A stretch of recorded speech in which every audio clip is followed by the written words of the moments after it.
గురుగారు చాలా మందికి ఒక సందేహం ఉంటుంది.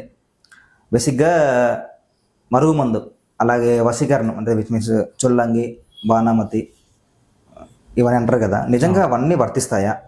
దాంతోపాటు రిలేషన్షిప్ ప్రకారం మరుగుమందు అనేది పెడతా ఉంటారు. అసలు మరుగుమందు అనేది నిజమేనా లేదంటే అబద్ధమా?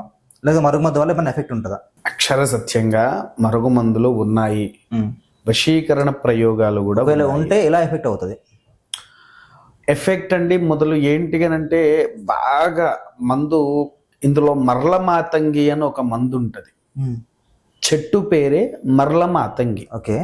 దాని ఆకుని పిండిన తర్వాత దాంట్లో వచ్చే రసమే జిగురు జిగురుగా చేతులకు పట్టేసుకుంటుంది అది. ఓకే. ఇవి ఎక్కువగా మనకు జలపాతాలు, నది తీరాలు, ఊర్లో మన కుంటల టైప్లో చెరువుగా ఉంటాయి చూసారా, అట్టి ప్రాంతాల్లో వెలుస్తాయి ఈ చెట్లు, ఎక్కువగా మొలుస్తూ ఉంటాయి. ఆ మరలమాతంగి రసాన్ని మనం తీసినప్పుడు వచ్చే ఆ జిగురులో ఇంకొన్ని ఇంగ్రీడియంట్స్ కలిపి మందు అనేది తయారు చేస్తారు. అది ప్రాణాన్ని నష్టం చేసేటువంటి మందు. ఓకే. ప్రథమంగా. ఓకే. రెండవది వీటిలలోనే తల్లి చెవుడు పిల్ల చెవుడు పేరు మీరు ఎప్పుడైనా విన్నారా? ఇవి నేను లేదు, అంటే చాలా మందికి అపోహ ఉంటుంది మన ప్రేక్షకులకు కూడా. సో ఆ డౌట్తో నేను అడిగాను, అంటే కింద కామెంట్లో వచ్చింది. అదే ఈ తల్లి చెవుడు పిల్ల చెవుడు అనేది మీరు ఇదపూర్వంలో మీకు ఒక వీడియోలో వచ్చి ఉండాలి, చూసి ఉండాలి. కింద ఒక 2 రాళ్ళు ఉంటాయి, ఆ రాళ్ళు లేచి వాటంతట ఇలా కొట్టేసుకుంటూ ఉంటాయి. రాళ్లే కొట్టుకొని మొత్తము చిన్న చిన్న పీసులు పిండి అయ్యేంత వరకు కొట్టుకుంటాయి ఆ రాళ్ళు. దాని పేరు 90 ml అని తయారు చేస్తారు. దాన్ని తయారు చేయడమే. ఇదేంటి 90 ml అంటే ఆల్కహాలా ఈ మందా? లేదు, ఈ మందే. ఈ తల్లి చెవుడు పిల్ల చెవుడు ఏంటంటే ఒకటి దానికి ఒకటి పడవు వృక్షాలు. అవి రెండింటిని కలిపి ఎవరికైతే పెడితే, ఇప్పుడు మీరు నేను ఉన్నాము, బద్ధ శత్రువులంగా మారాలి అని అంటే ఇది పెట్టుకోవాల్సింది. ఓకే. కొంతమంది కలిసి ఉండే మిత్రులు బద్ధ శత్రువులుగా మారుతారు. వారికి ప్రయోగం జరిగింది అనుకోవచ్చు. అంటే ఈ చెట్టు పసరు వాళ్ళు తిన్నారంటే నీ మీద నాకు ఈర్ష్యనే వస్తూ ఉంటుంది. ఎవరైతే మనం ప్రేమిస్తామో, ఎవరినైతే చూస్తూ ఉంటామో, ఎవరినైతే దగ్గరగా పెట్టుకుంటామో వాళ్ళ మీద ఒక ఈర్ష. ఓకే. సో ఈ మందు టాపిక్ వస్తే ఇది చెప్పారు కదా, అలాగే వశీకరణం అంటే చేతబడి ఇది అంటారు, నిజంగా అది ఉందంటారా? 100కు 1000% ఉన్నదండి. వాళ్ళు చేతబడి చేస్తే కనబడే లక్షణాలు ఏంటి అసలు? ఫస్ట్ లక్షణాలు, చేతబడి చేసేవారికి ఇంట్లో చాలా మంది ఇప్పుడు నడుస్తున్న వాటిలో అందరూ ఫైనాన్స్ పరంగా ఇబ్బంది వస్తుంది, ఆ పరంగా ఇబ్బందులు ఎదుర్కొంటారని చెప్పేసి చెప్తూ ఉంటారు. ప్రయోగ దోషం వలన ఫైనాన్స్ పరంగా ఎటువంటి దోషం రాదు. ఎక్కడ వాళ్ళు చేసే ప్రయోగ తత్వాలు, ఆ ప్రయోగాల వల్ల బాణామతి, చుల్లంగి, ఎవ్వరికి తెలవని ఇంకో పేరు కొన్ని వీడియోలో చెప్పా. లిల్లీ అంటే తెలుసా నీకు? అమ్మాయి పేరా? లేదండి, లేదు. చాలా మంది లిల్లీ పుష్పాలు అని అంటారు. పొడుగ్గా మనకు దండలు తయారు చేస్తూ ఉంటారు. క్షుద్ర విద్యల్లో లిల్లీ దేవత అపూర్వ శక్తిది. లిల్లీ దేవత కొత్తగా ఏంటిది? కొత్త కాదు, ఎప్పటి నుంచో ఉంది. ఎందుకు అని అంటే, ఒకటి తంత్ర విద్యలో అనేటువంటిది రహస్య గ్రంథాలు. గుప్త పేరేంటి? గుప్త అంటే బేసిక్ గుప్త నవరాత్రులు అలాంటివి చెప్పుకుంటారు. గుప్త నవరాత్రులు భూమి లోపల ఉన్న వాటిని గుప్త నిధులు. అవును. గుప్త అనగా ఒక రహస్యము. వాస్తవానికి మన ధర్మ ప్రకారం ఒక డౌట్, గుప్త నిధులు గుప్త నవరాత్రులు అంటారు, వారాహి గుప్త నవరాత్రులు, రాయశ్యామల గుప్త నవరాత్రులు అంటారు. మరి ఎందుకు ఇది బయట తెలియజేస్తారు మీ పూజారులు? పూజారులు బయటికి తెలియచేస్తున్నారంటే దీనికి ఒక కారణాలు ఉన్నాయండి. అంటే మనకు వాస్తవానికి సంవత్సరానికి 4 వస్తాయి నవరాత్రులు. వసంత నవరాత్రులు, శాకాంబరి యుక్త గుప్త నవరాత్రులు, వారాహిది.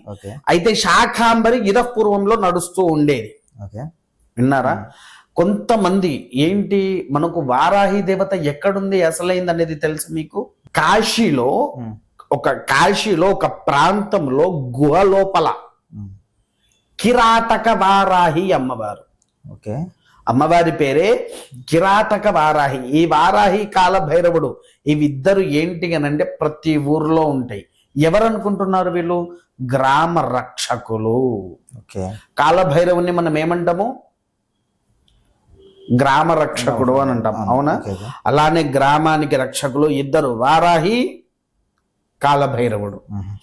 అయితే దీంట్లో ఏంటి అని అంటే ఈ నవరాత్రులు ఎక్కువ తంత్రపూర్వంలో ఉన్నవారు ఎవరైతే ఉన్నారో ఆ తంత్రపూర్వంలో ఉండేవారు మాత్రమే ఎక్కువగా చేసేవారు.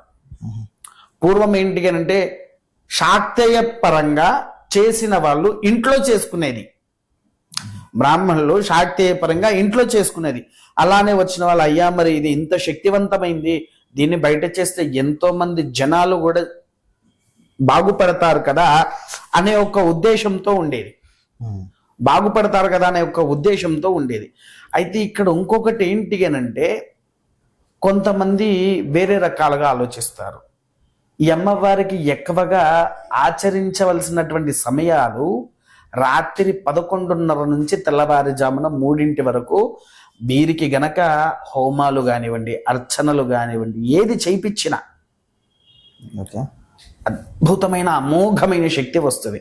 ఈ పూజలు జరిగితే ఏమవుతున్నది అని అంటే పక్కింటోడు మా ఇంట్లో మంత్రాలు చేశాడు అని అంటారు.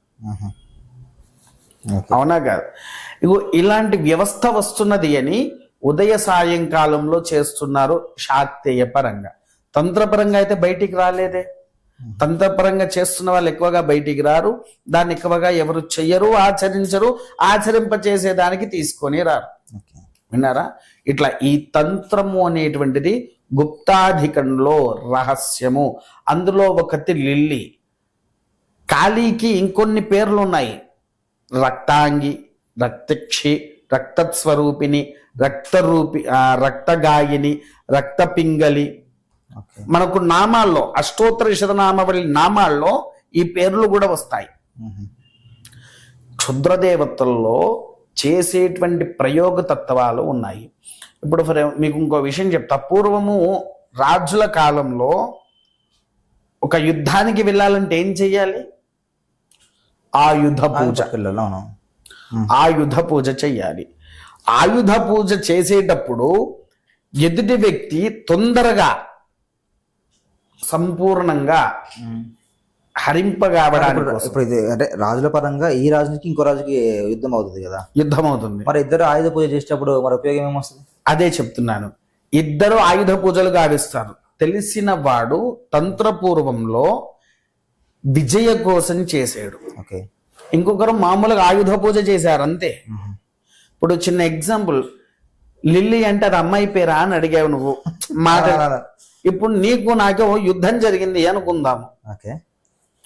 నీకు వీటి పేరు తెలియదు, దీన్ని ఎలా చేయాలో నీకు తెలియదు, నాకు తెలుసు. నేను చేసుకొని నీ ముందుకు వచ్చేస్తా, యుద్ధంలో నువ్వు ఓడిపోతావు. ఓకే, అర్థమైందా? ఈ పరంగా ఉన్న రాజులు కూడా అప్పటి కాలంలో ఉన్నారు. అయితే ఇవి ఆచరింపచేసి ఎదుటి వ్యక్తికి తొందరగా అపజయాన్ని ఇచ్చేటువంటి వారు. ఓకే. ఛత్రపతి శివాజీ ఘనవీరుడిగా ఎందుకు నిలిచాడు? తను చేసిన పోరాటం వల్ల.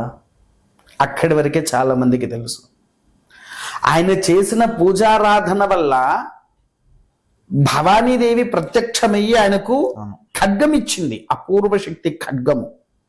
అది ప్రతిసారి ఆయుధం పూజలో పెట్టించి విజయాని కోసము సకల సంరక్షణ తంత్రంతో పూజలు జరిగాయి.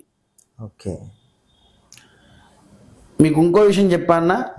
శివాజీని కూడా దొంగ దెబ్బ తీసి చంపారు కానీ నేరుగా వచ్చి చంపిన వాడు లేడు. అవునా కాదా? అట్లా అందుకోసమే ఈ క్షుద్ర విద్యలు, మరుగుమందులు ఇవన్నీ చాలా ఉన్నాయి.